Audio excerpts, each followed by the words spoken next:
Assalamualaikum warahmatullahi wabarakatuh. Kembali lagi di channel Cropland Sahabat Tani. Video kali ini kita akan membahas tentang tanaman melon yang pada umumnya ini Mbah di umur 50 HST terjadi layu, terus nguning nguning daun, terus akhirnya tumbuhnya mati itu Mbah. Itu biasanya penyebab yang paling dasar terus itu menjadi seperti itu biasanya apa Mbak itu Mbak? Jadi tentang tanaman melon itu sebelumnya sudah memahami tentang tanaman melon itu sendiri secara botanikalnya, strukturnya itu seperti apa.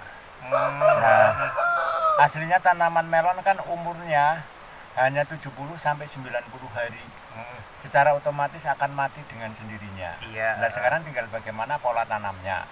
Nah, itu 70 sampai 90 hari itu dari masa kecambah sampai nanti masa tua. Berarti bukan dari penanam, kebanyakan kan disemai dulu baru ditanam. Ya. Berarti bukan itu ya Mbak? Justru itulah nanti lama nyemai dari kecambah sampai nyemai biasanya kadang-kadang bahkan ada 15 hari baru ketanam, seminggu baru ketanam, kan berarti sudah mengurangi umur melon itu sendiri. Iya, betul, Nah, maka sebaiknya kalau nanam ya dari biji, nanti diperhitungkan dari biji sampai kurang lebih kalau 70 hari berarti nanti pada umur 50 hari sudah ada buahnya. Seperti itu. Sudah besar itu mungkin seperti itu.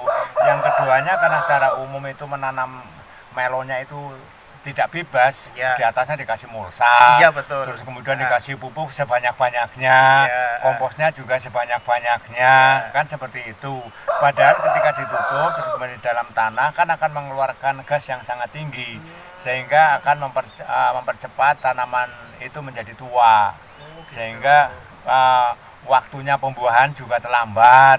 Kadang-kadang sudah 40 hari, sudah sebulan lebih itu belum buah, seperti itu. Sampai tua, makanya sudah otomatis akan mati dengan sendirinya. Jadi sangat berpengaruh itu ya Pak? Iya. Dari mulai penanaman, terus kondisi lahannya seperti ya. apa, jadi harus ada konservasi tentang lahannya, konservasi tentang tanaman sendiri. Jadi hidupnya harusnya seperti apa, seperti itu. Ya kalau sudah seperti contoh ini ya, ini kan dari biji, ya tumbuhnya sempurna, seperti itu. Terus kalau dari pemindahan dari polybag ke itu pengaruh juga nggak Pak? Ya sangat pengaruh sekali. Dari polybag harusnya kan hati-hati jangan sampai akar rusak. Kadang-kadang polybagnya banyak, nanamnya secepat-cepatnya lah, asal jebrul begitu kan akarnya rusak, medianya pecah dan sebagainya. Itu belum lagi nanam, ketika sudah nanam terus kemudian tekanan ketika kita nguruk itu dari persemaian pun juga akan ngaruh juga. Itu memperlambat, paling tidak seminggu baru pulih kembali. Lah kalau mau tanam dari polybag sudah 15 hari, terus nanti dipindah seminggu baru pulih, kan berarti sudah 1 bulan terkurangi. Maka biasanya ketika nanam sekitar 50 hari itu lagi mulai pentil, tahu-tahu ya tanamannya akan mati dengan sendirinya secara otomatis. Daunnya akan mengering dan sebagainya lah, macam-macam itu. Karena ya masa tumbuhnya itu terkurangi. Ya, kayak gitu. Juga kan banyaknya nggak tahan hujan juga Pak. Ya.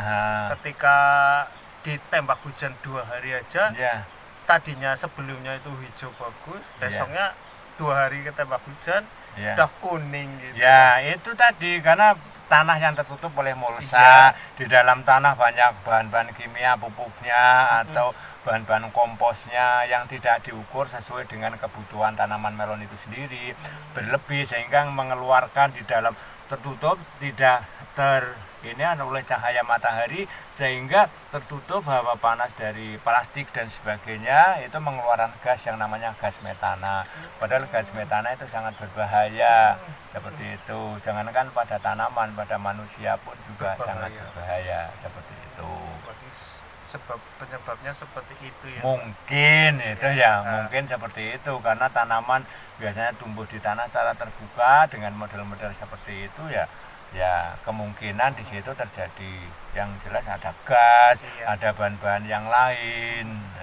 Itu akan mempengaruhi tidak sesuai dengan tumbuhnya dari tanaman melon itu sendiri. Terus ada pengaruh enggak Mbak anu dari ketika pasti kok di 50 hitungannya 50 rata-rata 50 ke atas lah Pak. Ya, ya karena mungkin benih itu memang standarnya umur 70 hari harus mati. Padahal di polybag Minda itu kan sudah 20 hari. Maka 50 dikurangi 70 dikurangi 20 kan kurang lebih 50 hari. Itu akan otomatis akan mengering sendiri. Bahkan biasanya mengeringnya bukan dari daun bawah, tapi dari pucuk daun itu sendiri. Mengering makin lama makin ke bawah, ke bawah, ke bawah. Itu memang seperti itu. Itu pun mungkin lah, semuanya mungkin. Karena dengan dicoba yang ditanam langsung dengan hidup bebas itu ternyata umurnya lebih lama. Ya seperti itu, sehingga bisa mencapai apa yang diharapkan melonnya itu bisa sampai tua, sampai manis. Kadang-kadang baru mulai besar sudah mati. Ya seperti itu, daunnya menguning dengan sendirinya, ambrol ya sudah. Terus itu Mbak, untuk setelah 50 hari kan daun pada kuning, layu, terus otomatis dipengaruh untuk di buah atau mungkin di batang itu bagaimana itu Mbak? Ya otomatis yang namanya yang penting kan daunnya itu untuk pada proses fotosintesis. Ketika proses fotosintesis tidak sempurna, otomatis batang tidak sempurna. Batang tidak sempurna ya otomatis buahnya juga tidak sempurna. Akhirnya kan ambrol itu akhirnya jadi ambrol dengan sendirinya. Umur belum mulai petik udah ambrol dengan sendirinya, nggak tahan karena di situ asupan dari bahan untuk membesarkan itu sudah nggak kuat, istilahnya itu buahnya prematur. Ya. Demikian untuk video kali ini. Nanti untuk pembahasan selanjutnya solusi-solusi untuk tanaman melon tersebut. Sampai jumpa di video selanjutnya. Assalamualaikum warahmatullahi wabarakatuh.